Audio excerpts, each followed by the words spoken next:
یہ پیدا ہوتا ہے جہان، یہ ارشاد فرمائیے گا آپ کے موت اور اسے یاد کرنے کے حوالے سے میں چاہوں گی کہ نبی پاک صلی اللہ علیہ وآلہ وسلم کی سیرت اور ان کی تعلیمات ہماری کیا رہنمائی فرماتی ہے، اس تعلق سے آپ کچھ فرمائیے گا۔ جزاک اللہ۔ اعوذ باللہ من الشیطان الرجیم، بسم اللہ الرحمن الرحیم، الحمدللہ وبہ نستعین ونصلی ونسلم علی رسولہ الصادق الامین، اما بعد۔ دیکھنے والوں کو السلام علیکم ورحمۃ اللہ وبرکاتہ۔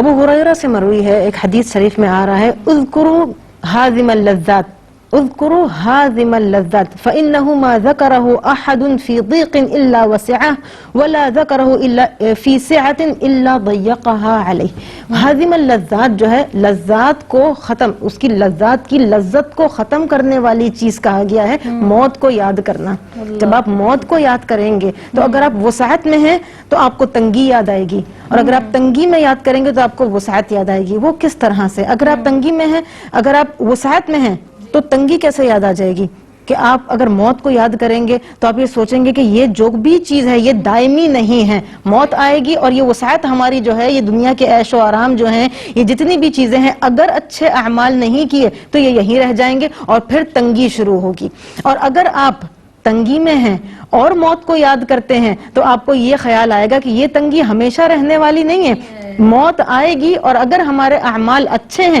تو یہ تنگی ختم ہو کے ہمارے لیے وسعت آ جائے گی۔ تو یہ موت کو یاد کرنے کا طریقہ اس طریقے سے رسول اللہ صلی اللہ علیہ وسلم نے اس طرح سے بتا دیا۔ ایک اور حدیث شریف میں آ رہا ہے کہ ایک صحابی جو ہیں وہ ایک مجلس میں گئے، وہاں پہ رسول اللہ صلی اللہ علیہ وسلم بہت سارے صحابہ کرام کے ساتھ، انصار کے صحابہ کرام کے ساتھ بیٹھے ہوئے تھے، اور ایک انصار نے ان میں سے کھڑے ہو کر رسول اللہ صلی اللہ علیہ وسلم سے پوچھا، من اکیس الناس و اکرم الناس یا رسول اللہ۔ اکیس الناس جو ہے وہ سب سے عقل مند انسان کو کہا جاتا ہے، جو سب سے زیادہ سمجھ بوجھ رکھتا ہو، تو یہ وہ کون سا انسان ہے؟ تو رسول اللہ صلی اللہ علیہ وسلم کیا فرما رہے ہیں؟ اکثرهم ذکرا للموت واشدهم استعدادا له۔ سب سے زیادہ جو موت کو کثرت سے یاد کرتا ہوگا سب سے سمجھدار انسان ہوگا، اور جو اس کے لیے تیاری کر رہا ہوگا وہ سب سے زیادہ سمجھدار انسان ہوگا، کیونکہ اس کو یہ بات پتا ہے کہ یہ کسی بھی لمحے آ جائے گی، کسی بھی وقت آ جائے گی، بتا کر نہیں آئے گی، کسی کو اس کا وقت الموعود نہیں پتا ہے، صرف اللہ تعالیٰ کو ہی اس کا وقت پتا ہے۔ تو کیوں ان لوگوں کو کہا گیا کہ وہ لوگ دنیا کی جو لذات ہیں ان کو بھول کر آخرت کی تیاریوں میں لگے ہوئے ہیں، اس وجہ سے وہ لوگ سب سے سمجھدار لوگ ہیں۔ اب اگر قرآن کریم میں آپ دیکھتے ہیں کہ موت کا تذکرہ 145 الگ الگ جگہ پر آیا ہے، اسی طرح اگر زندگی کا تذکرہ دیکھیں تو وہ بھی 145 مرتبہ آیا ہے، یعنی کہ جتنی کہ دنیا کی ہماری یہ زندگی جس کو ہم ابھی محسوس کر رہے ہیں، جی رہے ہیں، کیونکہ موت تو ابھی آئی نہیں ہے نا،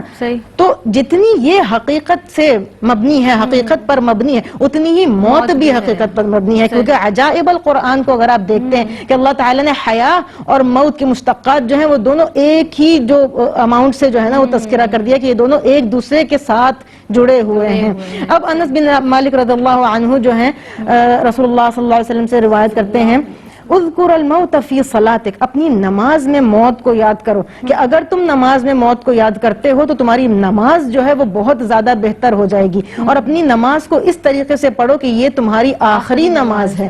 تو اگر موت سامنے ہوگی اور ہمیں یہ لگے تو ہم کتنی زیادہ اچھے طریقے سے اس نماز کو ادا کریں گے کہ بس اب یہ آخری نماز ہے، اس کے بعد نماز پڑھنے کو نہیں ملے گی، تو بس یہی ہے جس کو صحیح طریقے سے آپ سر انجام دے دیں۔ عن جابر رضی اللہ عنہ عن النبی صلی اللہ علیہ وسلم کیا فرما رہے ہیں؟ لو ان ابن آدم ہرب من رزقہ کما یہرب من الموت، اگر ابن آدم اپنے رزق سے،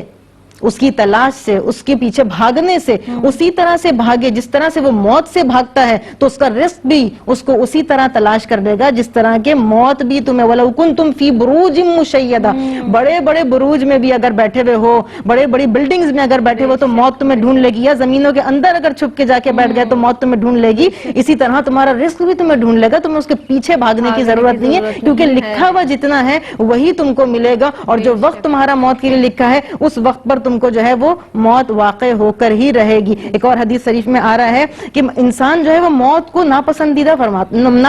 کرتا ہے۔ موت کس کو پسند ہوتی ہے؟ کون یہ چاہے گا کہ مجھے موت آ جائے؟ لیکن موت اس کے لیے فتنوں سے اچھی ہے کہ اگر تم دنیا میں رہو اور تمہیں فتنے ہوں تمہارے اعمال میں فتنے ہوں، تمہاری اپنی زندگی میں فتنے ہوں، تو وہ تمہیں جو ہے موت تمہارے لیے اس چیز سے بہتر ہے کہ تمہیں موت آ جائے اور وہ فتنے کا سلسلہ ختم ہو جائے. اور انسان قلت المال کو جو ہے وہ ناپسندیدہ کرتا ہے، تو قلت المال کو پسند کرو کیونکہ اس سے تمہارا حساب کم ہو جائے گا.